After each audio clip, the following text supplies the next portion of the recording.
স্বামী স্ত্রীর ভালোবাসার রহস্য। আল্লাহ কেন নারী পুরুষ সৃষ্টি করেছেন? আসসালামু আলাইকুম ওয়া রাহমাতুল্লাহ।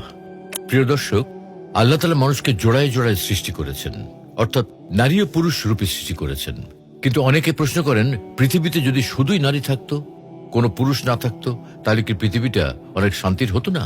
অথবা আল্লাহ যদি মানুষকে লিঙ্গবিহীন প্রাণী হিসেবে তৈরি করতেন, যেখানে সবাই নিজে থেকেই বাচ্চা জন্ম দিতে পারত, যেমন কিছু কিছু প্রাণী পারে, তাহলে কি সত্যি কোনো সমস্যা হতো? তখন নারী পুরুষের দ্বন্দ্ব, সংসারে ঝামেলা, অশান্তি, অশ্লীলতা, ব্যভিচার, ধর্ষণ ইত্যাদি মানব জাতির অর্ধেকের বেশি অপরাধ কখনো হতো না।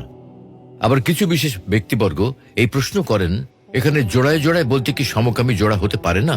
তাই আজকে আমরা নারী পুরুষ সৃষ্টি এবং স্বামী স্ত্রীর ভালোবাসার সম্পর্ক নিয়ে কোরআন, হাদিস ও স্বাস্থ্য বিজ্ঞানের দৃষ্টিতে আলোচনা করব ইনশাআল্লাহ। নারী পুরুষ সৃষ্টি। সুপ্রিয় দর্শক, আল্লাহ তাআলা পবিত্র কোরআনুল কারিমে বলেন, আমি তোমাদেরকে জোড়ায় জোড়ায় সৃষ্টি করেছি, অর্থাৎ মানুষকে নারী ও পুরুষ হিসেবে সৃষ্টি করা হয়েছে। কিন্তু কেন? বিপরীত লিঙ্গ তৈরির পেছনে কি বিরাট উদ্দেশ্য রয়েছে? তা সূরা রোমে আল্লাহ তাআলা নিজেই বলেছেন, وَمِنْ آيَاتِهِ أَنْ خَلَقَ لَكُم مِّنْ أَنفُسِكُمْ أَزْوَاجًا لِتَسْكُنُوا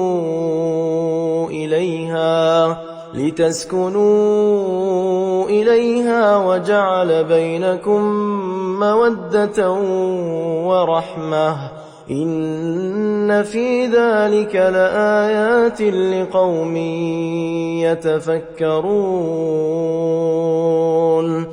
তার নিদর্শনগুলোর মধ্যে একটি হলো, তিনি তোমাদের মধ্যে থেকে তোমাদের সহধর্মী সৃষ্টি করেছেন, যেন তোমরা তাদের কাছে শান্তি পেতে পারো, এবং তিনি তোমাদের ভেতরে একে অন্যের প্রতি ভালোবাসা এবং দয়া দিয়েছেন। নিশ্চয়ই এর মধ্যে চিন্তাশীলদের জন্য বিরাট নিদর্শন রয়েছে। এই আয়াতে আল্লাহ তাআলা আমাদেরকে বিষয়টি নিয়ে গভীরভাবে ভাবার নির্দেশনা দিয়েছেন। তিনি ঘোষণা করছেন, পুরুষ এবং নারী তৈরি করা হয়েছে যেন এরা একে অন্যের কাছে শান্তি খুঁজে পেতে পারে। অনেক স্বামী জানেন এই অভিজ্ঞতাটা কেমন।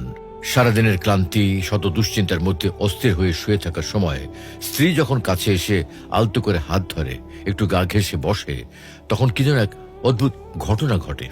সমস্ত অস্থিরতা হঠাৎ করে উধাও হয়ে যায়। দুশ্চিন্তাগুলো কিছুক্ষণের মধ্যে গায়েব হয়ে গিয়ে মনটা শান্ত হয়ে যায়।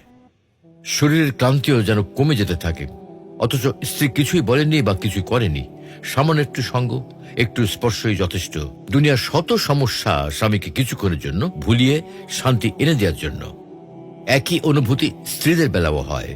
তারা যখন মানসিকভাবে বিপর্যস্ত থাকেন, ঘর সংসার কাজের হাজারো দায়িত্বে কারো মন জয় করতে না পেরে কুল কিনারা হারিয়ে দিশাহারা অবস্থায় থাকেন, তখন স্বামীর একটু মাথায় হাত বুলিয়ে দেওয়া, একটা গভীর ভালোবাসার আলিঙ্গন মুহূর্তের মধ্যে স্ত্রীকে সব ভুলিয়ে দিয়ে অদ্ভুত এক শান্তির জগতে ডুবিয়ে দেয়। 404 জন প্রাপ্তবয়স্কের উপর গবেষণায় দেখা গেছে, যারা 14 দিন নিয়মিত প্রতিদিন একে অন্যকে আলিঙ্গন করেছিল, তাদের মধ্যে মনোমালিন্য এবং ঝগড়াঝাটি উল্লেখযোগ্য হারে কম হয়েছিল। শুধু তাই না, যেদিন তাদের মধ্যে মনোমালিন্য বা ঝগড়াঝাটি হয়েছিল, সেদিন যারা শেষ পর্যন্ত একে অন্যকে আলিঙ্গন করেছিল, তাদের পরবর্তীতে সমস্যা আরও প্রকট হওয়ার পরিমাণ অন্যদের থেকে অপেক্ষাকৃত কম হয়েছিল। এই গবেষণার উপসংহার হচ্ছে, স্বামী স্ত্রী নিয়মিত একে অন্যকে আলিঙ্গন করলে শুধু যে তাদের মধ্যে মনোমালিন্য এবং ঝগড়া কম হবে তাই নয়, সেরকম কিছু হয়ে গেলেও আলিঙ্গন তার ক্ষতিকর প্রভাব এবং পরবর্তীতে তারও জটিল হওয়ার সম্ভাবনা অনেকাংশে কমিয়ে দেবে। এগুলোর পেছনে জটিল বৈজ্ঞানিক কারণ রয়েছে। আল্লাহ এমনিতেই বলেননি যে এর মধ্যে চিন্তাশীলদের জন্য বিরাট নিদর্শন রয়েছে।